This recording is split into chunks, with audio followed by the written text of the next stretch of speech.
Chile has a secret, a forgotten, overlooked landscape hidden between the peaks of the Andes and the vastness of the Pacific. This is Chile's rainforest. But when you think of a rainforest, you probably think of places like the Amazon or the Congo.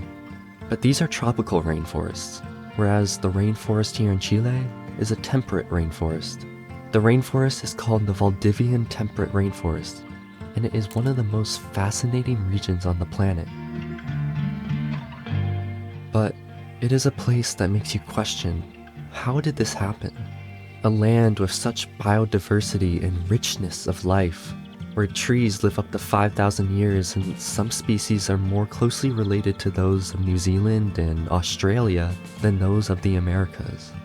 It is home to Antarctic flora, bamboo, and hummingbirds, all while receiving up to 6,000 millimeters of rainfall per year.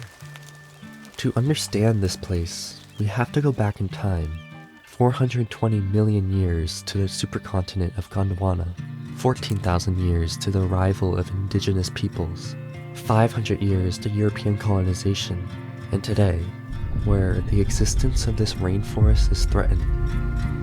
I want to tell you the story of this mysterious forest that has defied all odds for millions of years, and how today it is continuing to fight back.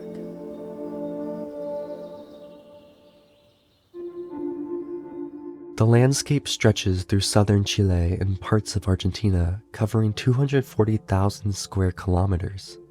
This ancient forest is flooded with life. Ferns, mosses, lichens, and climbing plants cover this biome from the forest floor to the upper canopy. Exotic species live here, such as the slender-billed parakeet, the chukau, Darwin's frogs, and the padu, the world's smallest deer. While this rainforest contains a high proportion of endemic species, many of the plants found here are also found in the rainforests of New Zealand, Australia, and Tasmania.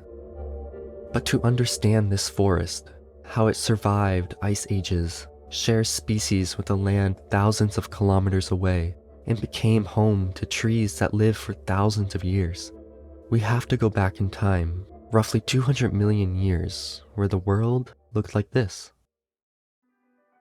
This is Gondwana, a supercontinent consisting of present-day South America, Australia, and New Zealand, which were all connected via Antarctica. The climate here was tropical, with high temperatures and humidity, leading to the appearance of tropical forests throughout the continent. During the Cretaceous period, the land broke apart, leading to dramatic shifts in climate. India and Africa moved north, reaching a dryness that made the tropical forests disappear. However, Chile landed in the perfect latitude, where the temperature was moderate and Pacific storms led to high rainfall. So, the Valdivian rainforest thrived. But the Pleistocene brought an ice age and glaciation, a critical threat to the rainforest.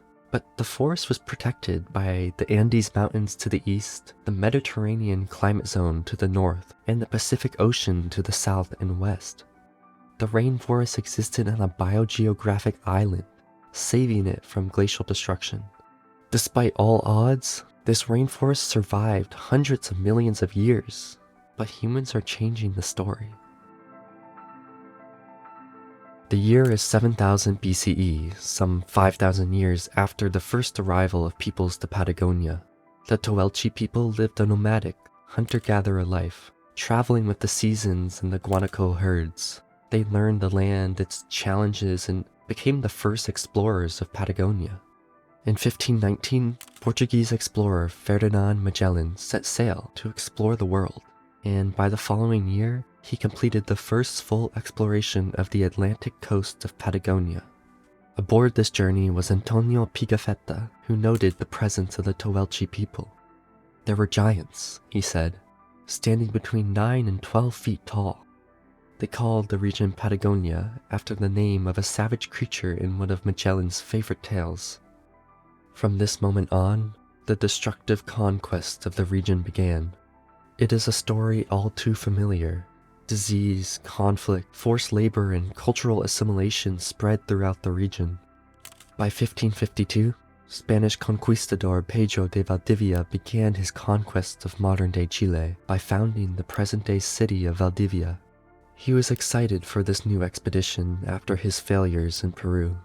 But Valdivia and the Spaniards would soon learn that they knew nothing about the terrain or the indigenous Huilliche people who lived there.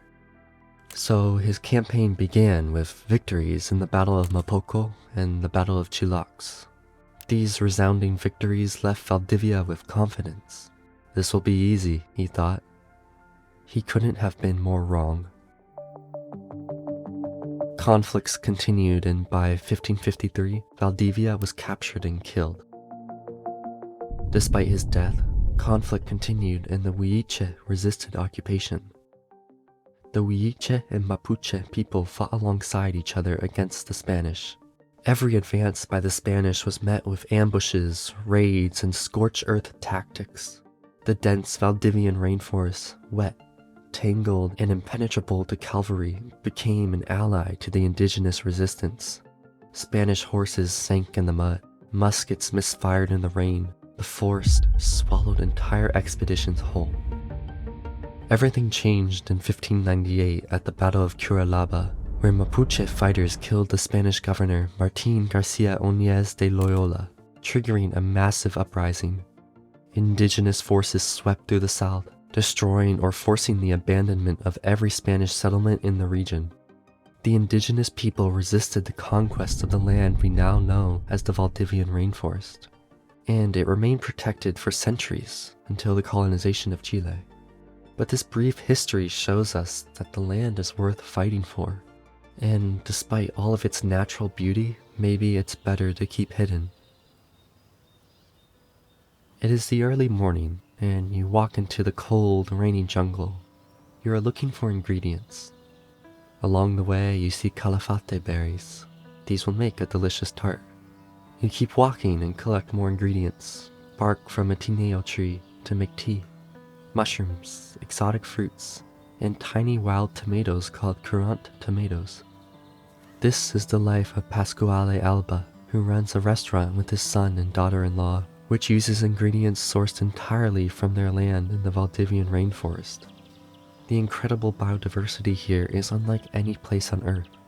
The rainforest is made up of temperate broadleaf and mixed forests, Antarctic flora, a community of vascular plants that evolved on the supercontinent Gondwana, Chilean rhubarb, and the Alerce millenario, a 5,484-year-old tree, the second oldest confirmed living organism. These incredible flora are closely linked to the fauna of the region. The Valdivian has the largest number of plants pollinated and dispersed by animals of all temperate rainforests in the world. These species rely on each other to survive, and it is one of the reasons this forest is so unique. Animals like the padu, the kodkod, and the guiña make this place truly special, and the forest needs these diverse creatures to survive. However, a 2022 study on biodiversity in the Valdivian rainforest found habitat degradation from logging to be driving a decrease in species richness, causing ecological consequences. Since the 1970s, large-scale forest plantations have cleared over 20,000 square kilometers of the rainforest, creating a fragmented landscape that prevents animal movement and gene flow between flora. The rainforest was losing ground and its future was entirely in the hands of humans.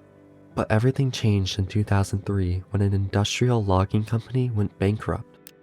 A movement between Chile and indigenous groups sought to protect the region. And it worked. Conservation and fundraising efforts reduced deforestation, protected the land, and created new sources of income and opportunity for local people, including members of the indigenous Mapuche and Huilliche communities. When you look at this forest and its history, you would think that it's impossible.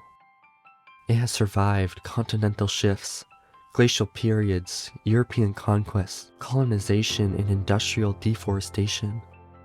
But its survival isn't an accident. It stems back to the efforts of indigenous people fighting and protecting this land for centuries. Their fight was about protecting the land, protecting water, and protecting life. This forest is so much more than its sprawling trees and wildlife.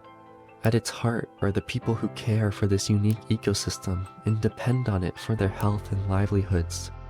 People like Pasquale, who chose 40 years ago to live with the forest instead of fighting it. This place has shown me that the test of time is really a test of the choices we make.